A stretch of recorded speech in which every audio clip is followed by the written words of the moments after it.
A lot of people don't speak up at the doctor's office because they're scared of hurting the doctor relationship or being labeled as difficult. You might not even know you can advocate for yourself and change the course of your treatment to something that better fits you. I'm Mustafa, second-year medical student, and today I'll explain to you how to do just that. I'll show you how to speak up in a way doctors actually respond to without sounding confrontational, difficult, or pushy. To do this, I'm going to answer 3 questions. 1, how do I ask those tough questions that kind of challenge my doctor's expertise? 2, how do I make sure my issue doesn't get brushed off or dismissed? And 3, how do I keep my care moving forward without sounding pushy? Psychology tells us that first impressions really stick, so let's use that to our advantage. When you walk into the appointment, I want you to really try and set up a collaborative environment so that nothing you say comes across as hostile or confrontational. That first impression frames the entire visit as you and your doctor being on the same team working together to find the best care for you. One of the easiest ways to do this is to come prepared. Know your symptoms, your history, and the possible avenues of treatment so that when the doctor lays out a plan that you might not have wanted or don't agree with, you can ask those questions or advocate for yourself without sounding confrontational. So avoid phrases like, "I don't think that's right," or "Google says this." Instead, when you're responding to the doctor's plan, try wording it like this. "Okay, yeah, doc, that sounds right, but when I was doing my homework, I found this. It sounded right to me, but what do you think?" See how I acknowledge the doctor's expertise, but I'm also showing a little bit of my concern. I'm inviting the doctor to explain or discuss my questions, either to reassure me about the current plan or to consider a different approach.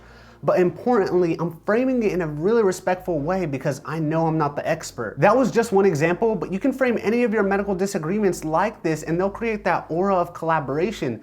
From there, you've built a foundation to where you can ask any of those tough questions without that awkward tension or the fear that you're undermining your doctor, because you are not challenging authority. You are participating in that shared effort of getting you the best possible care. And the great thing about this approach is that even if later on one of your questions comes across as challenging, we can thank that psychological principle of the first impression, which anchored you as a collaborative and respectful person that you are.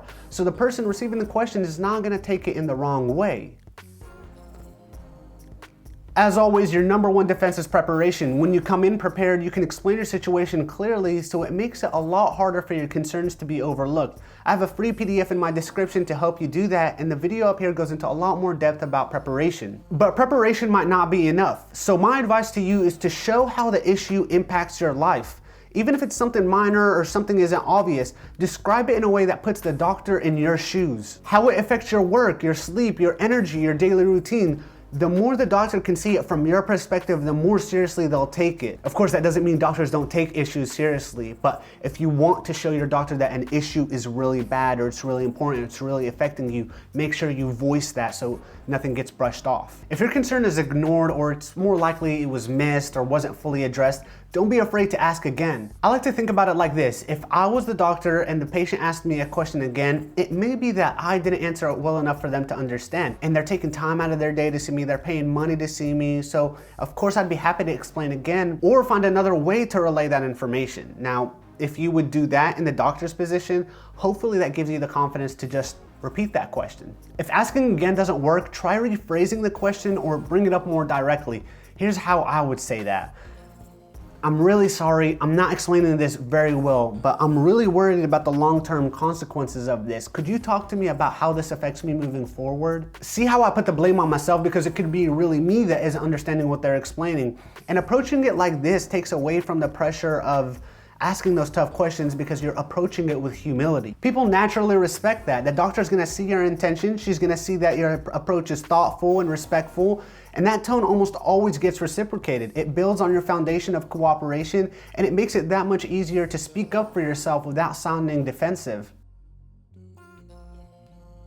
After hopefully a good doctor's visit, there's things that you need to do and things the clinic needs to do, but not because of anybody's fault. Sometimes your care might stall because the clinic or hospital gets busy. Things just fall through the cracks. A lot of people hesitate here because they don't want to sound annoying or be pushy. But like I've said before, you are the CEO of your health, and CEOs do a lot of follow-ups. They make sure things get done on time. I think about it like it's a reminder for a credit card bill. The reminder isn't rude, it's there to prevent mistakes and avoid delays. And healthcare works in the same way. If you had an MRI scheduled on the 1st and you haven't heard anything by the 1st, it's very reasonable for you to follow up. Sometimes your paperwork is sitting right there on the desk just waiting to be processed. So the best way I've found to decrease that friction is to set expectations before you even leave the office.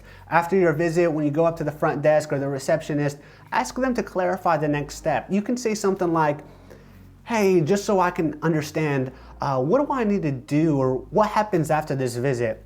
Let them respond, and then you can ask, okay, and if I don't hear anything by then, what is the best way to follow up? And just like that, you again remove tension that you would have otherwise felt, so that when you reach out, you're not being pushy, you're doing exactly as you discussed.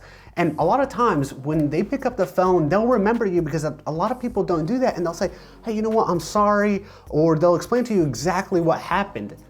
When your communication is strong, things go well. And from the doctor's perspective, these follow-ups are gonna reduce delays, they're gonna reduce errors, just like that credit card reminder. Remember, you are in as much control as anybody else on your medical team. Just like the doctor advocates for the patient, you need to advocate for the patient that matters the most, and that is, of course, you.